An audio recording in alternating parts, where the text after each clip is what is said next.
अब यसको ट्याङ्की चाहिँ 19 लिटरको ट्याङ्की हो पुरै होइन एउटा सानो गाडीको जस्तै हो कि 19 लिटर हजुरको 310 को पनि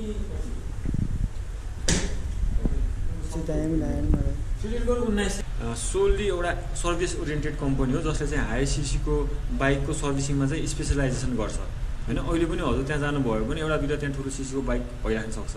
ट्युबलेस रहेछ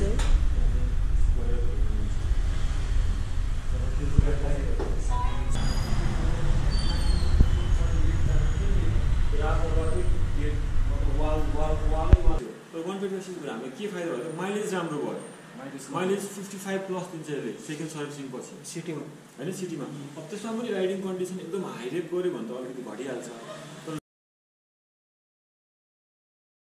किले सिस्टम नै भयो होइन किले सिस्टम नै भयो।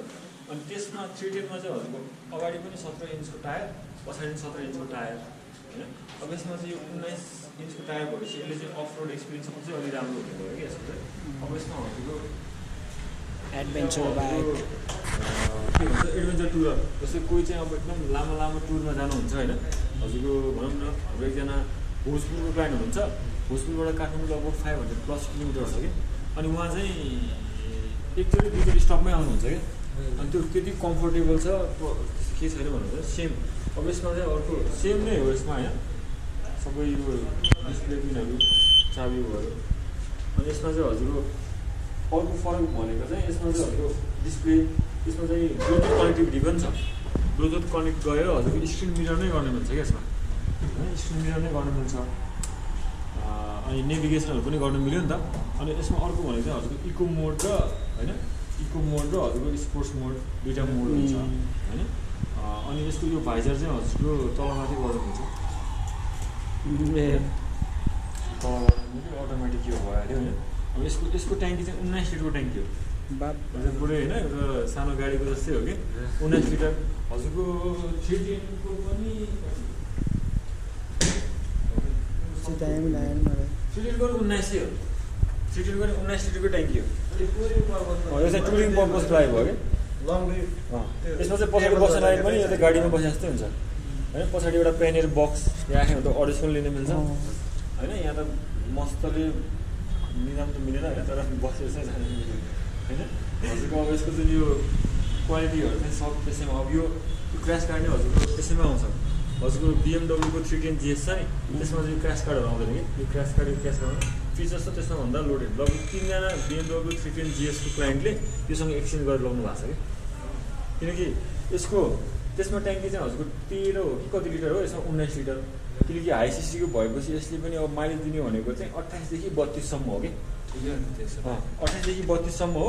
अनि ट्याङ्की त 19 लिटर भएपछि त रिफिलिङको अलिकति लङ ट्राभल गर्न पाइयो नि त। अब यसमा हजुरको यो लिभर ब्रेकको पनि गियरको पनि अगाडि पछाडि गर्न मिल्छ लामो छोटो गर्न मिल्छ। कसैले बुट लाएर चलाउँछ भने अलिकति लामो चाहिन सक्छ नि त भनेपछि त्यो अनुसार खुट्टाको साइड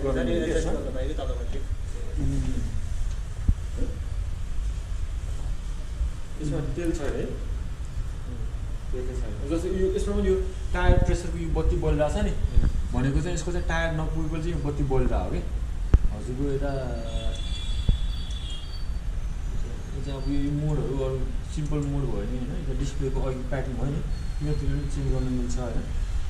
एउटा टायर प्रेसर चाहिँ यो जुन यस्तो एक्सप्लानेसनवाला चाहिँ त्यस्तो कारणले पऱ्यो हो कि त्यसै चाहिँ अर्को मोड आउँदैछ ड्रेस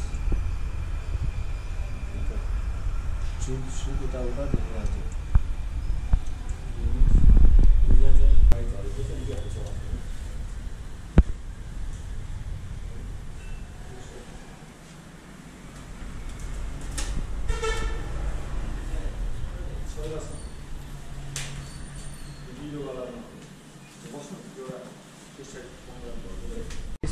आइरन मङ्क भनेको आइरन मङ्क भन्छ कम्पनीको नाम भयो होइन। कम्पनीको नाम भनेको यो जोन्टेसको एउटा नेपालको लागि सोल इम्पोर्टर र डिस्ट्रिब्युटर नै भयो।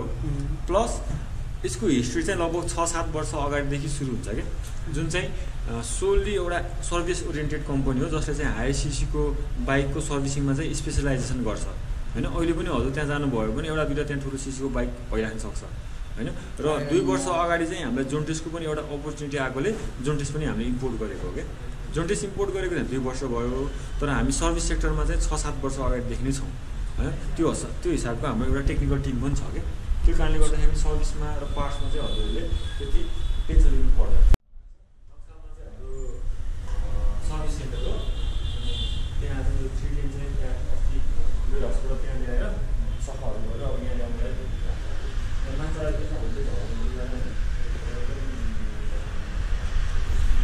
ट्युबलेस रहेछ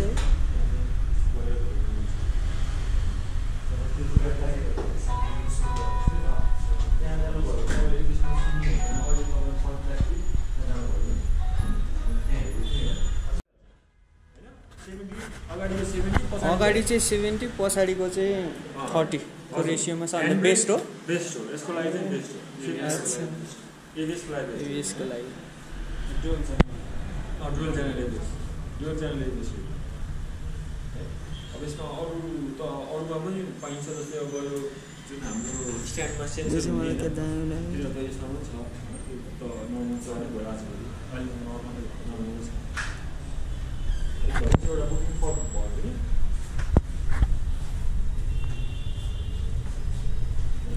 यसको टायर साइडहरू भयो भने हजुर 160 र 125 मा नै हजुरको यो 380 मा चाहिँ कस्तो के हुन्छ भनेर यसो सोध्यो भने चाहिँ के सोध्दैन हुन्छ न हामीले 350 नै हेर्नु नि त 350 र त्यसमा लगभग फिचर्स सेम नै हो। त्यसमा चाहिँ टायर साइज चाहिँ सानो छ कि हजुरको 310 मा 310 पनि एक पिस छ त्यो हजुर तर ट्युबलेस हो अरे क्या यो टायर पनि ट्युबलेस हो अरे डिजाइन चाहिँ यस्तो रहेछ होइन सेम केटिएम कै हो त्यसमा टायर साइज चाहिँ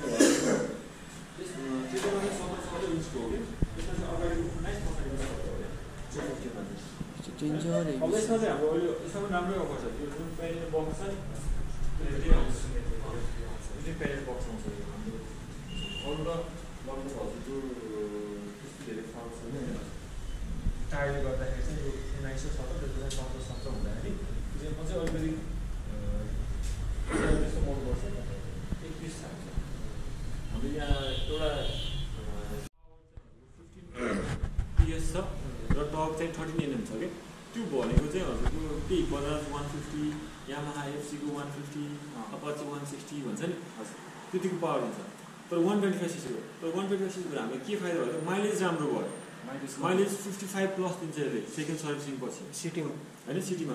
अब त्यसमा पनि राइडिङ कन्डिसन एकदम हाई रेप गऱ्यो भने त अलिकति घटिहाल्छ तर जुन अब यसको भनौँ न 4000 देखि 5500 आरपिएममा 50 को स्पिडमा त्यो भयो भने चाहिँ त्यति चाहिँ दिन्छ मजाले होइन माइलेज। अनि त्यसपछि हजुरको बासिक कर भयो अरूको त्यसको चाहिँ अब हजुरको 6800 पर्छ भने यसको 3300 पर्छ त्यो पनि हो त्यसमा पनि फरक छ। माइलेजले नै हजुरको धेरै नै फरक पाइसकेको हुन्छ सर्भिसिङको टाइमिङमा पनि फरक पाइसकेको हुन्छ। सर्भिसिङ पनि हजुरको यसको 4000 किलोमिटरमा गर्ने हो 4000 किलोमिटर गर्दाखेरि हजुरको लगभग 2400-2500 रुपियाँ खर्च हुन्छ किनकि लेबर चार्ज चाहिँ हाम्रो लाइफ टाइममै फ्री हो कि जुन जेनरल सर्भिसिङको लागि चाहिने सर्भिस कस्ट हुन्छ त्यो लाइफ टाइम भनेको इन्जिन ओइलहरू चेन्ज गर्ने चेनहरू यसो चेक गर्ने होइन हुन्छ नि वासिङ सिम्पल वासिङहरू गर्ने त्यो चाहिँ हाम्रो लाइफ टाइममै फ्री हो कि त्यसले गर्दाखेरि त्यो एउटा कस्ट हजुरको चाहिँ अपरेटिङ कस्ट ओनरसिप कस्ट हुन्छ नि त्यो पनि हजुरलाई चाहिँ कम पर्न जान्छ कि होइन। सुरुमा हजुरको इन्भेस्टमेन्ट चाहिँ अलिकति बढी हो कि जस्तो देखिन्छ तर जुन क्वालिटीको सामान र जुन लङ टर्ममा हजुरहरूले हेर्नुभयो भने त्यो भनेको चाहिँ यसले जित्न हुन्छ कि होइन। जस्तै आज अब बाइक र स्कुटरमा त अब त्यति इभीवाला त्यति राम्रो आइसकेको छैन तर गाडीमा मान्छेहरू किन त्यो भइरहेछ भन्दाखेरि त्यसमा के छ नि त होइन क्वालिटीको कुराहरू हुन्छ तिनीहरू हुन्छ अब गाडी पनि अब यहाँ एसेम्बल हुन थालिसकेपछि मान्छेहरू चाहिँ अलिकति अब डाउटमा छन् कि होइन डाउटमा छन् तर अब कतिजना कस्टमरहरू एकदम पुरानो कि लगभग 50 इयर्स प्लसको कस्टमरहरू हुनुहुन्छ अब उहाँहरू त पहिला होन्डा देखिराख्नु भएको पहिला जापानबाटै आउँथ्यो अब त्यो होन्डा छैन अहिले भाइ भन्नुहुन्छ कि होइन अब उहाँहरूको नै त्यो कमेन्ट हो त्यो होइन नभइसकेपछि उहाँहरूले त अरू कुन छ त त्यस्तो जुन चाहिँ ग्लोबल्ली सेम छ प्रोडक्ट भनेर खोज्दै हुने त्यसरी हुनु पनि हुन्छ है किनकि कसैलाई त क्वालिटी चाहिन्छ नि त प्राइसमा पनि त्यति धेरै हाई पनि भन्नु मिल्दैन किनकि भनिहाल्यो हामीले जुन यो ह्यान्ड गार्ड र क्रास गार्ड यसैमा आइरहेको छ त्यो पनि त हजुरको के भन्छ आफ्टर मार्केटिङले गऱ्यो भने 40-45,000 पन जान्छ होइन त्यसमा घटायो भने त अरू यामाहा XC150 टप भेरिएन्टकै 4,17,000 पर्छ अहिले त्यतिकै पावर छ यसमा होइन त्यति पर्फर्मेन्स छ लुक्स छ एडजस्टेबल मिररहरू यो सबै एल्युमिनियमकै हो कि अरू अब सिसाहरू क्र्याक आउँछ नि त टोपीहरू चाहिँ यसलाई तल स्प्रिङ हुन्छ यसलाई अलिकति लुज अथवा यसलाई टाइट गर्नु मिल्छ कि यो जुन अघि भनेको चाहिँ यो कसैको हात यति लामो होला कसैको यति होला होइन कसैको यति छ भने यसलाई चाहिँ यो स्क्रुले चाहिँ यसरी त्यही हुँदो रहेछ यसरी यहीँ गर्न मिल्यो कि यहाँ पनि गर्न मिल्छ यहाँ पनि गर्न मिल्छ मिटर एडजस्ट गर्न पाइन्छ बजारले चाहिँ घाललाई टर्निङ छ नि त आफ्नो अब सिटिङ पोजिसन अनुसार तलमाथि गर्न पाइयो नर्मली यामाहाको अरू कुनै बाइकहरूमा हेर्नु भयो भने चाहिँ तपाईँलाई बडीमा चाहिँ स्क्रुहरू देखिन्छ क्या अब यसको चाहिँ यो बडीमा चाहिँ कुनै पनि स्क्रू देखिन्छ